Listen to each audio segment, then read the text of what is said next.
कई प्रकार के दानों की चर्चा की गई है। लिखा है कि देने की प्रतिज्ञा करने पर यदि फिर उसको न दिया जाए तो व्यक्ति का कई गुना धन नष्ट हो जाता है।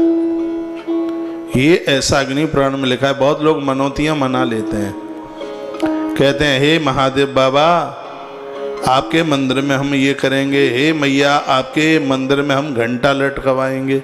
मैया ने आपको घंटा लटकाने के लिए बोला नहीं है, आपने मनौतियां बोली। राजा हरिश्चंद्र की कथा देवी भागवत में एक ऐसी आती है, रोहित के जन्म के लिए उन्होंने बहुत कुछ बोल रखा था, लेकिन जब जब भी देवदूत आता था कि अब तो पूरा करो, कहा अभी तो लड़का छोटा है, थोड़ा दूध के दांत आ जाएं तब कर देंगे।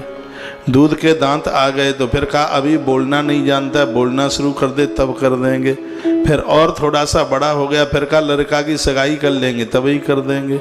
और प्राय होता है ऐसे। उस समय तो खूब मनौतियाँ मांग ली जाती हैं और फिर जब उनको पूरा न किया जाता है तो देव रुष्ट हो जाते हैं। जो मनौती मांगी है उसको पूरा कीजिएगा। और ये ग्रंथों में लिखा है कि जो आप मनौती देवताओं के दरबार में मांगते हैं उसको पूरा करते हैं, उससे बड़ी वृद्धि होती है, उससे बड़ी तरक्की होती है। पुण्यम देह प्रतिनेन, भैया उससे पुण्य बढ़ते हैं यदि उसको पूरा कर दिया जाए तो। और यदि उसको पूरा नहीं किया गया तो इसमें यह भी लिखा है कि बहुत बड़ी धन की हिरासत होती है, ऐसा भी लिखा है। तो भगवान ने कृपा करी है और आपने बोला है और यदि आपने उसको दिया है तो उसका बहुत फल मिलता है, बहुत फल मिलता है। और यदि कुछ आप लिख सकें तो लिख लीजिएगा। माता को दिया गया दान 100 गुना। आपने अपनी कमाई में से जो माँ को कुछ धन दिया है, पैसा दिया है, उनका ध्यान किया है, उनका ध्यान आपने रखा है, वह पैसा आपके लिए 100 गुना बढ़ जाता है।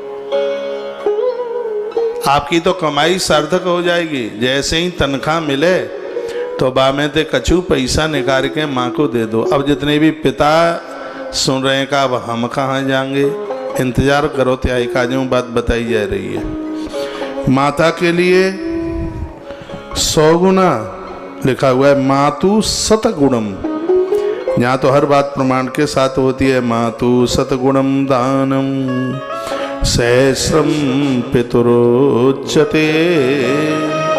आपने अपनी कमाई में से निकालकर माँ को दिया है तो उसका 100 गुना फल बढ़ जाता है। और वह आपने पिता को भी दिया है तो उसका 1000 गुना बढ़ जाता है। अब माताएं खामोश क्यों रह गई हैं? पिता के देने पर 1000 गुना उसका फल बढ़ता है, माता के देने पर उसका 100 गुना फल बढ़ता है, पुत्री को देने पर उसका अनंत गुना फल बढ़ता है। बिटिया को जो आप अपनी बेटी को दे देते हैं, वो आती है, उसको दक्षिणा दी है, उसको कपड़ा लत्ता साड़ी जो भी आप कुछ देते हैं, वहाँ तो ये नंबर ही सब पीछे रह गए। अनंत गुना सब लिखा हुआ है।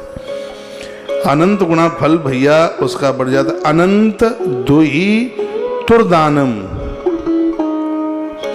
और क्या लिखा है? और लिखा है भैया भाई के पास गरीबी है, उसकी बेटी का विवाह है। भाई के पास गरीबी है, उसके पास कोई व्यवस्था नहीं है। ईश्वर ने आपको 2 पैसे दिए हैं, उस गरीब भाई का सहयोग कर दिया है आपने किसी न किसी प्रकार से। अग्नि देवता कहते हैं वशिष्ठ मुनि से कि वो पैसा तो घर में अक्षय हो जाता है, समाप्त करने से समाप्त नहीं होता, अक्षय हो जाता है। एक बार फिर मैं आपको निवेदन करूंगा, माँ के ऊपर खर्च करने पर 100 गुना बढ़ता है, पिताजी के ऊपर खर्च करने पर 1000 गुना बढ़ता है, बेटियों और बहनों के ऊपर खर्च करने पर अनंत गुना बढ़ता है। और भैया इस ग्रंथ के ऊपर लिखा हुआ है, भाई गरीब है, बीमार है, उसकी बेटियों का विवाह है, उस समय आप सहयोगी हो गए हैं। अग्नि देवता कहते हैं हे वशिष्ठ मुनि, वह तो संपत्ति अक्षय हो जाती है, वो कभी समाप्त ही नहीं होती, अक्षय हो जाता है। जैसे नदी में से चाहे जितना पानी खींचते रहो, नदी का पानी समाप्त नहीं होता। अपने गरीब भाई का सहयोग करने पर भैया वो संपदा भी ऐसे ही हो जाती है, वो समाप्त करने पर भी समाप्त नहीं होती, धन इतना बढ़ता है। एक बात हमें बोले आपको, हृदय की बात, बिल्कुल नाभि से बोल रहा हूँ।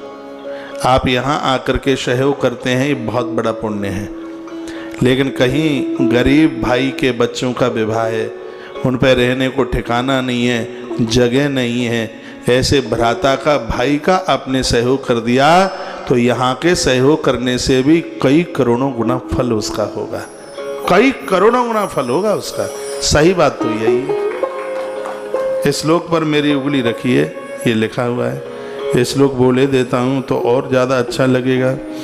क्या लिखा है? मातु सद्गुणम दानम सहस्रम पितुरुच्यते अनंतम दुहि त्विर्दानम सौदर्ये दत्तमक्षमम अमनुष्ये समम दानम पापे ये महाफलम।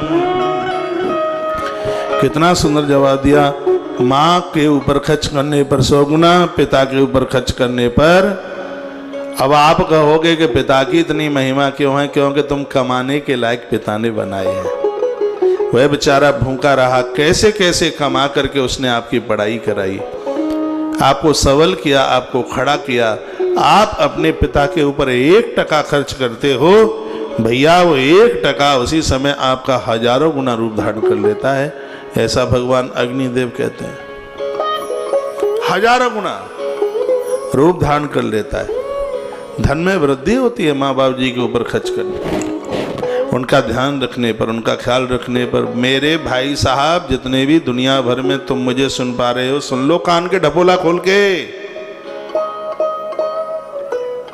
माँ के ऊपर खर्च किया रुपया, तो आप क्या दे रहे हैं? ईश्वर उसी समय आपकी संपदा को 100 गुना कर देता है। बाबूजी के ऊपर खर्च किया है, ईश्वर 1000 गुना कर देता है। यानी सीधी सी बात है कि आपने 1 रुपया माँ के ऊपर खर्च किया, 100 की नोट बन के तैयार हो गई, बिना मशीन के छप गई, ये समझ लो पक्का। पिता के ऊपर 1 रुपया खर्च किया भैया, 1000 की नोट छप गई 1 रुपये पर उसी समय। इनका ध्यान रखिएगा। बेटी आई है, बेटी को जाते समय उसको आपने कुछ किया तो इसमें लिखा अनंत गुना, आप गिन नहीं पाएंगे। अनंत गुणे का मतलब है इतनी वृद्धि हो जाएगी। और कहीं गरीब भाई के ऊपर उसके बच्चों का विवाह है, उसके पास व्यवस्था नहीं है, और उसके ऊपर आपने खर्च कर दिया, और भाई के साथ जो बेईमानी करे वो अंधा बन के पैदा होता है अगले जन्म में, उसे आंखें नहीं मिलती। इसलिए भाई के साथ बेईमानी मत करना। धृतराष्ट्र ने पूछा कि हम अंधे कैसे हो गए? तो भगवान ने कहा, तुमने पहले जन्म में भी भाई के संग बेईमानी करी और इस जन्म में फिर भाई के संग बेईमानी कर रहे हो। ऐसे बेईमानों को आंख कहाँ मिलती है? थोड़ा कम में गुजारा कर लेना, लेकिन किसी का भाग मत खाना। ये 18 पुराणों को सुनने का ये बड़ा आनंद है। ये 18 पुराणों को ना सुने तो इन कथाओं का कैसे पता चलेगा जो गड़ी हुई धरी हैं भीतर। बिल्कुल ऐसी ऐसी बातें निकल रही हैं, अद्भुत बातें निकल रही हैं। बहन बेटियों के ऊपर अनंत गुना फल किए गए उस खर्चे का इतना प्राप्त होता है। भ्राता के ऊपर अक्षय संपदा हो जाती है, माँ बाबू जी के ऊपर हजारों गुना वह प्राप्त होता है। तो इसलिए अपनी संपत्ति को पावन कर लीजिए भैया।